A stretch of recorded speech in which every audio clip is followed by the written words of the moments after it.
Hello, my name is Till Macher and I'm a PhD student at the University of Duisburg-Essen. And today I want to present you TaxonTableTools, which is a comprehensive, platform-independent graphic user interface software to explore and visualize DNA metabarcoding data. But first, let's have a look at DNA metabarcoding in general, and especially at the bioinformatics. The bioinformatics can be divided into a raw data processing step and a data analysis step. Today, we want to focus on the data analysis as TaxonTableTools is located here. There are many analysis tools available, for example, the vegan package or phylosec package in R, the Scikit Bio and BioPython packages in Python, or some web-based tools like mBrave or Microbiome Analyst. But first, let's have a look at biomonitoring, especially at a DNA-based biomonitoring. As you all know, DNA-based biomonitoring is currently being implemented into the Water Framework Directive. And with that, many methodological standards are being established. This particularly accounts for the development of new standards for the sampling and laboratory workflows. However, a major aspect that has been still missing is a comprehensive data analysis software that can be both used for ecological analysis as well as for the conversion of DNA metabarcoding data into Water Framework Directive compatible formats. So I took the challenge to develop a new analysis tool. Therefore, I wrote down 5 principles that I wanted to follow. My software should be easy to grasp, it should have a reproducible workflow, it should be as simple as possible to use, it should be time efficient, this is why it has a graphical user interface, and I wanted to maintain as much individualization options as possible. And this is how TaxonTableTools came to life.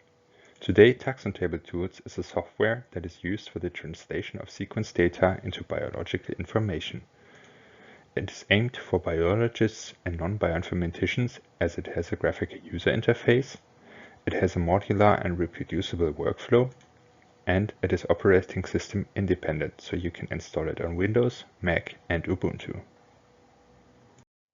But now let's have a look at TaxonTableTools itself. If we first start TaxonTableTools, we will be greeted by the project management screen. Here you can create new projects, or you can load existing ones. Each project folder, for example here the tutorial folder, consists of a consistent subdirectory structure. So for each project you will find, for example, the NMDS plots and taxon tables at the same positions. And all output files will be stored in those folders. TaxonTableTools uses 2 file formats as inputs. First, you need a read table, which can be created, for example, with KM2 or Data2. And second, a taxonomy table, which can, for example, be created with BoldDigger or a ++ search. Those 2 files will then be merged to a so-called taxon table, which is the standard input format for TaxonTableTools. The taxon table simply consists of all the information from the read table and from the taxonomy table. But now let's have a look at the data processing modules. Here I have prepared a small example of how you can process your input files. First, let's load a read table and a taxonomy table. Here you can already see the graphical user interface of TaxonTableTools. We could now enter a name. In this case, let's just use the default name. Now the read table and taxonomy table will be merged and a new file will be created. Now let's go to the filtering tab and subtract all negative control reads from our samples. Therefore we type NC, which is standing for our negative controls. All negative controls will automatically be selected and all reads are already subtracted from our samples. Now let's filter our table for arthropoda. So we can type arthropoda and search for them. Let's keep them, make sure arthropoda are selected, and enter a new appendix for the output file, in this case arthropoda. And now we have a table which only consists of arthropoda.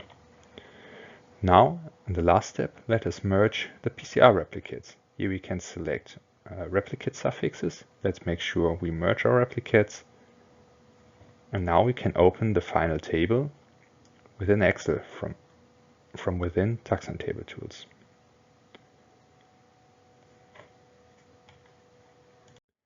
Now that we have prepared our taxon table, we can run some analysis and visualization modules. First, let's calculate some basic statistic analysis. Here you can see a taxonomic resolution plot. The different taxonomic levels are presented on the x-axis, while the y-axis presents the number of OTUs for which the respective taxon was the highest taxonomic assignment. In the here shown tutorial dataset, for example, 3 OTUs were only assigned to phylum level, while 163 OTUs could be assigned to species level. Then we could, for example, continue with a taxonomic composition plot. Here we can investigate the relative read proportions and numbers of OTUs per taxon. In this case, I selected the class level, but the taxonomic rank is freely adjustable. As you can probably already tell by these examples, I chose 2 different layout options for the 2 plots. Every plot can be easily adjusted in colors, theme and font size. Third, we can also investigate read proportions with many different modules. Here you can see an interactive multi-layer Corona chart, which is calculated using Corona tools. This plot makes it really easy to navigate through the different taxonomic levels, and I always enjoy using them. Furthermore, you can also add metadata to your samples. Therefore, a specific metadata table is created which can be adjusted to the user's need. Here, in this case, you can see the samples of the tutorial dataset, where I added the associated sampling site to the respective sample. The dedicated metadata table will automatically be loaded for the respective modules. Here, for example, I used the metadata table to calculate the species richness of the tutorial dataset. Besides this alpha diversity measure, there are also several beta diversity modules available. You can also use the metadata table to calculate ordination analysis. Here you can see a PCA analysis plot. The axis that shall be illustrated can be freely chosen by the user to either create a 2D or a 3D plot. Besides that, TaxonTableTools currently also offers to calculate NMDS and CCA plots. All plots available in TaxonTableTools are exported as HTML and as PDF.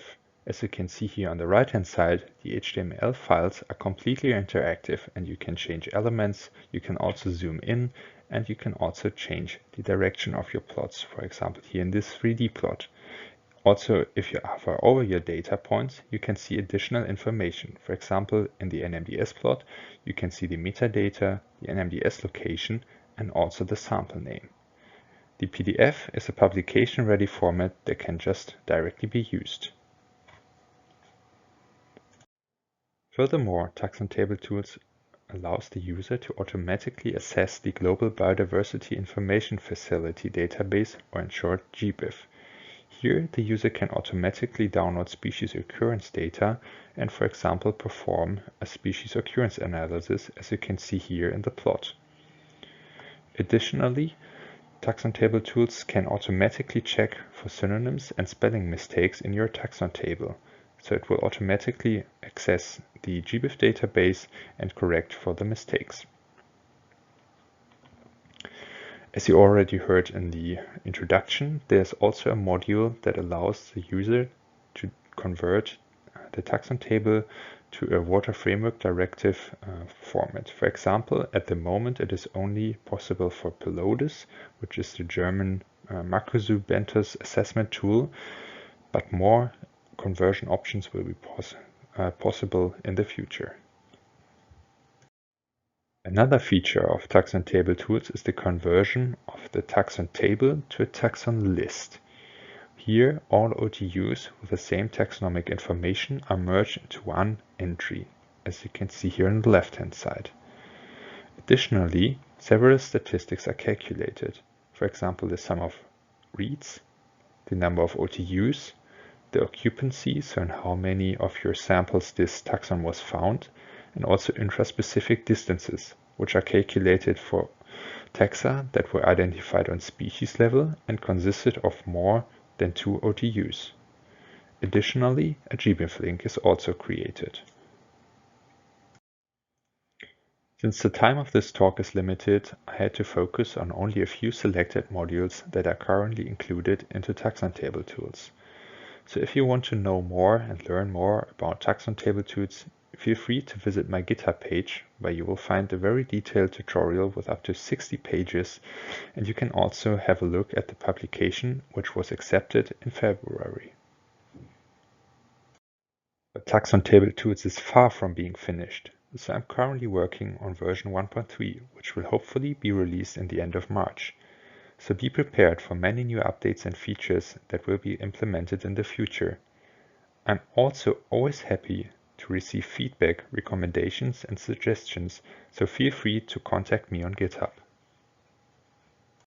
And with that, I want to thank you for your attention, and now I'm ready for your questions.